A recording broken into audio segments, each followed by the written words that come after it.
So again, these are just tips and these are just suggestions, but not everything is going to work the first time, and you just have to be consistent and you have to be patient, and you may have to try a lot of things, and each kid is different too. Some kids you can just scold and talk to firmly and they comply. And some kids you have to really get on them hard for them to listen and understand, because they're strong-willed and they're determined. But let's get back to why siblings disagree and why they don't get along. So one thing, our objectives today are learn common reasons why children fight and argue. Explore proactive ways to help prevent fighting between your children. Children are gonna fight. They're gonna argue, especially siblings. I'm sure you have stories about siblings that you had. I have stories about my brother. One thing I remember very clearly, my uncle said, "You're not gonna pick on him once he gets to be bigger than you." And I was like, whatever, he's never going to be bigger than me. I'm his older sister. Well, when he got to see me eye to eye, I quit picking on him because he got stronger than me and bigger than me real quick. So it's normal. We all have been there. We all do it. But it is a teaching method to how you're going to interact and deal with adversity and other people in your life. And the last thing is create positive opportunities, or opportunities for positive reinforcement when your child does the desired behavior. We want to increase them making good choices and doing the right thing.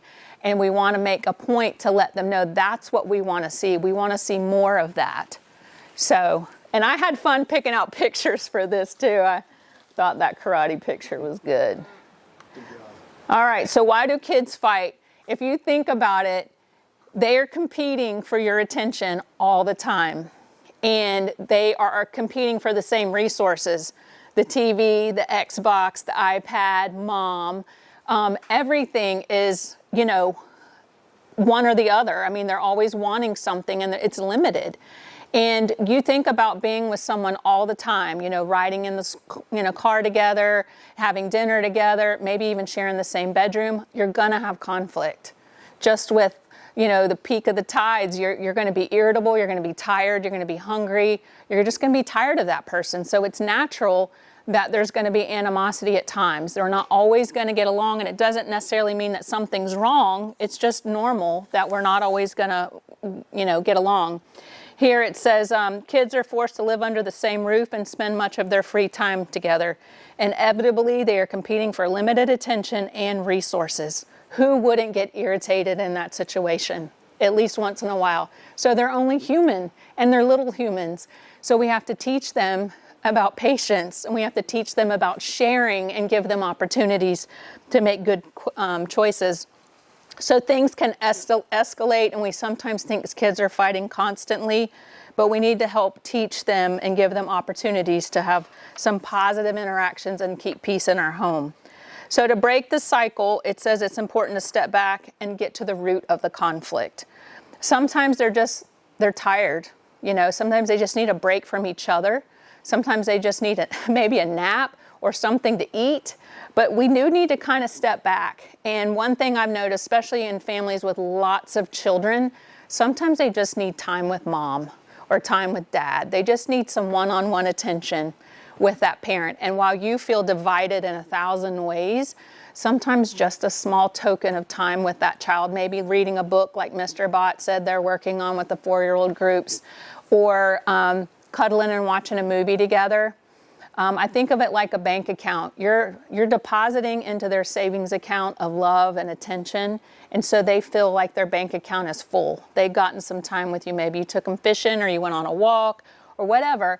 And then throughout the day or the week, it starts depleting again, and you've got to fill that bank account back up. But when they're in the negative, they're going to do anything they can to get your attention.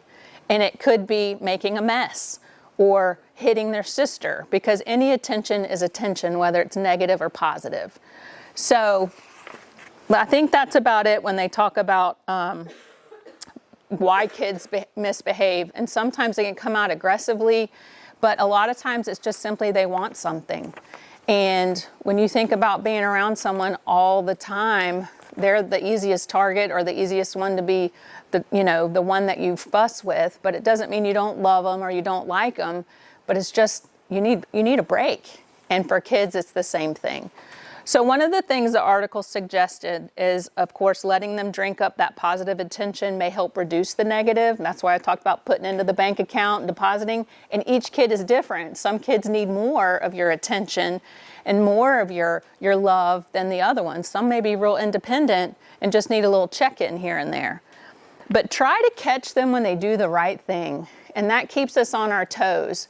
Because it may be, oh my gosh, I love the way you shared that with your sister. That was super sweet of you. And it's like, ping, that felt good. I need to do more of that. Or I like the way that you and your brother were playing so nicely.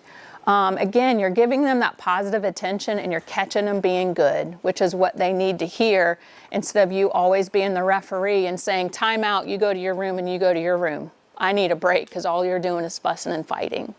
So getting to the root cause of the problem is a task for you, but also trying to find those opportunities to say, you guys are doing something right. I like the way you're working together to build that Lego set, or the way that you're playing together.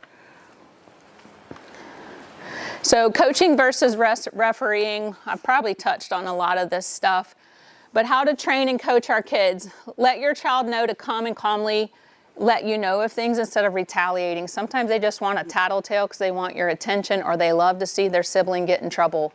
I'll self-disclose, when I was little, my brother was a biter, and I was always getting bit by him. And he must have done something to me at one point, because I was 5, and my mom said I came and told on him for biting me, and I had a bite mark on my hand, on my arm.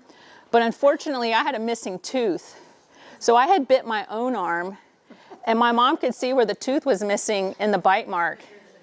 And so I don't know what my brother did, but I wanted him to get in trouble for something, and I bit my own arm and blamed it on him.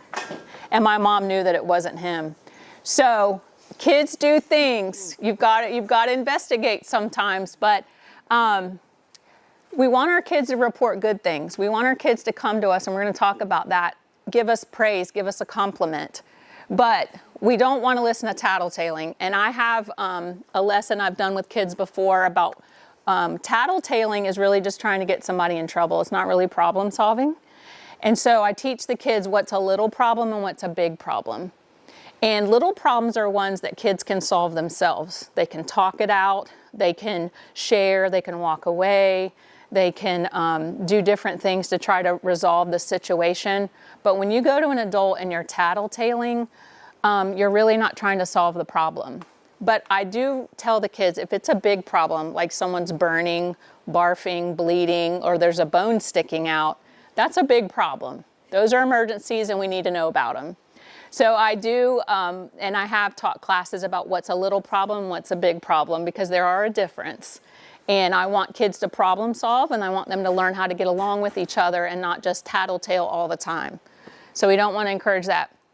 If you have older kids, it talks about teaching them to separate from the younger children if they are playing with something that they don't want them to touch, or give them opportunities to build something with them, but knowing that they're going to tear it down or not build it as great as they are.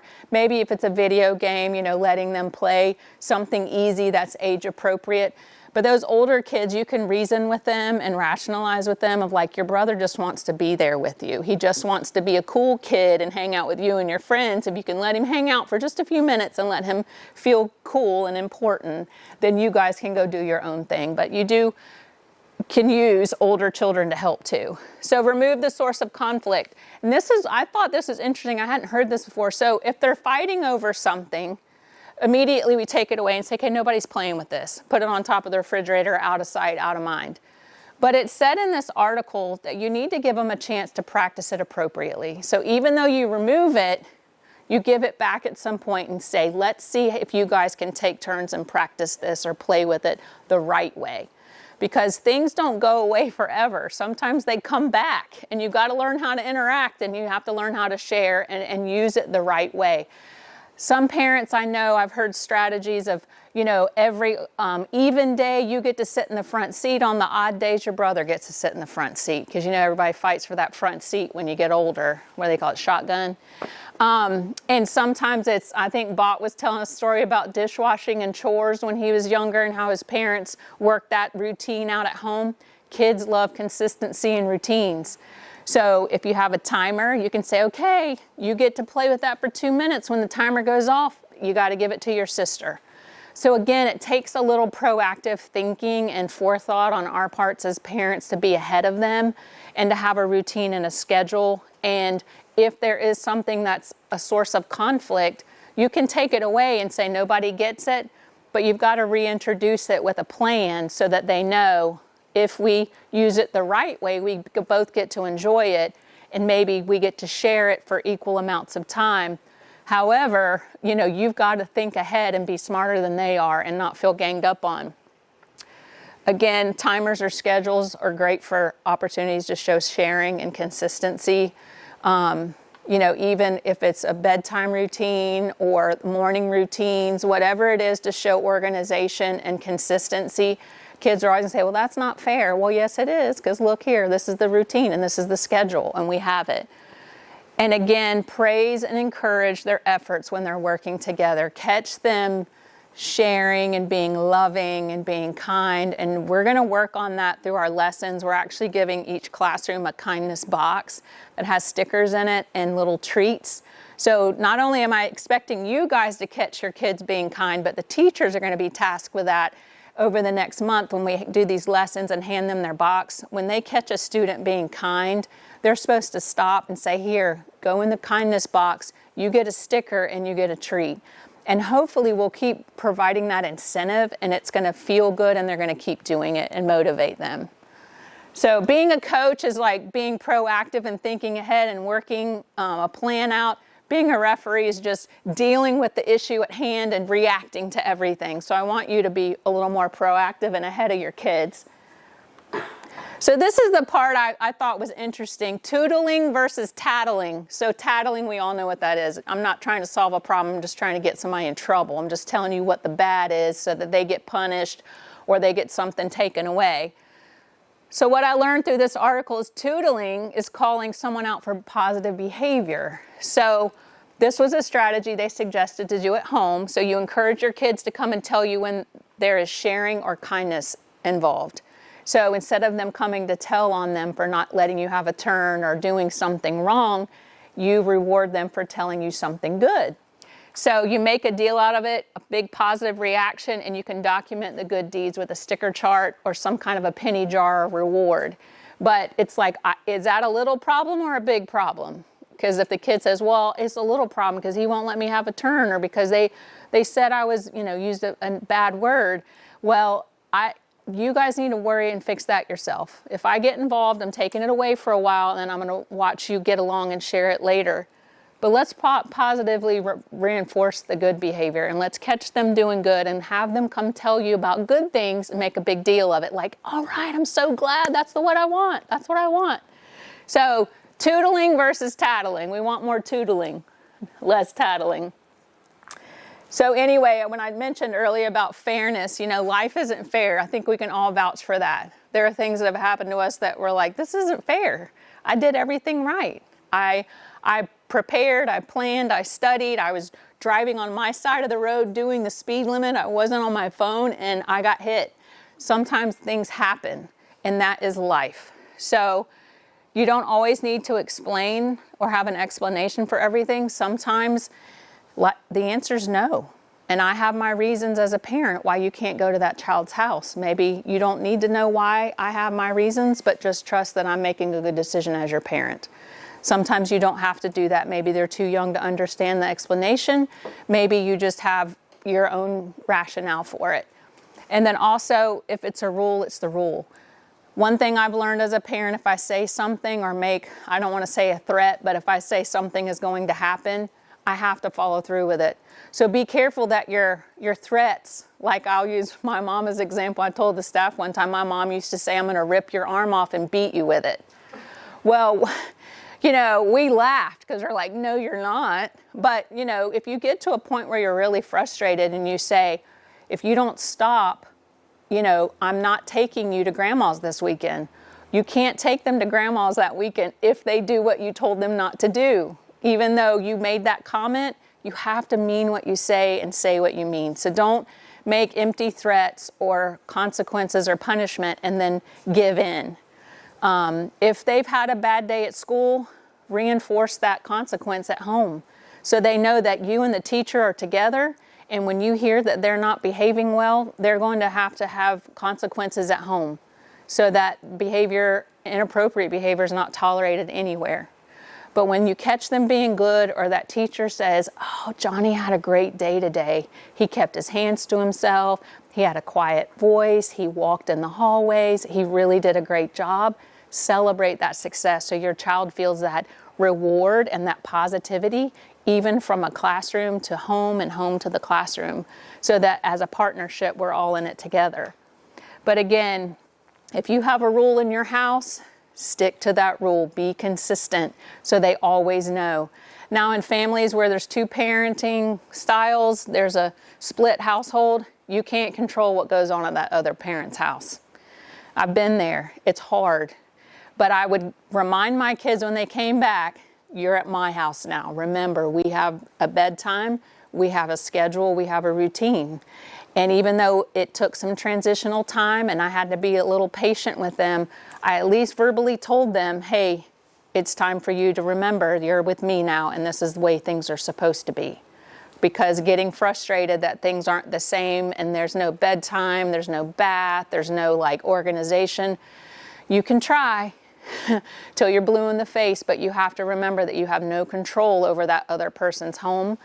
And they are going to love structure and routine. And you may not see the rewards and reap the success of your diligence when they're little, but as they get older, you will see how much they need that structure and those routines and that consistency. And of course, the love and positivity that you bring when you catch them being good and doing the right thing.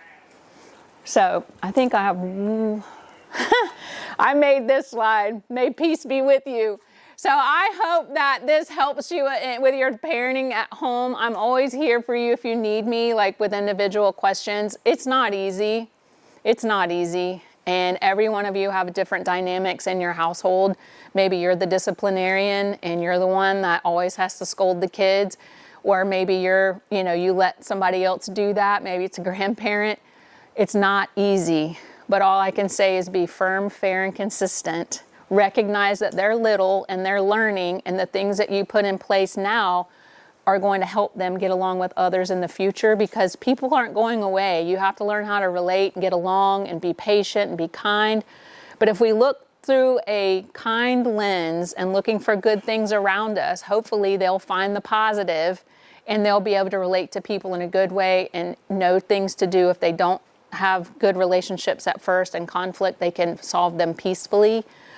But one thing I wanted to tie all this in with the activity we're going to do with the advocates, you guys have to take care of yourself. And parenting with a willing partner or independently is very hard on you sometimes. And if you don't have an outlet or a place that you can go to help calm yourself or talk as an adult and just be blunt, you got to have some self-care time. And that may look like drawing, watching, binge watching movies, playing a game on your phone. People do a variety of things. But one thing that they're going to talk to you today is about self-care. And it's important to take the pulse on yourself. Because if you're tense and you're angry, you've had a bad day at work, something didn't get approved, and now you're worried about where you're going to be living next month, all that tension and energy that you have is going to be reflected in your parenting. It's hard. When you present tension, your kid's going to be tense. When you present anger and frustration, your kid's going to feel that. They're going to be angry and tense. If you present calm and fair and you're easygoing, they're going to feel that. So it's important to take care of yourself and recognize when you need a break. I was talking to a parent today, and she left her baby with her mom so she could come and be here today. Sometimes you do need to tap out. You do need a break and take the pulse on how you're feeling and your tension level, because the last thing you want to do is do anything you can't take back. And that might just be an ugly word. That might just be a heavy hand. But we do have to be mindful of where we are so that we're parenting with care and love and consistency, and we're coaching our kids to do the right thing.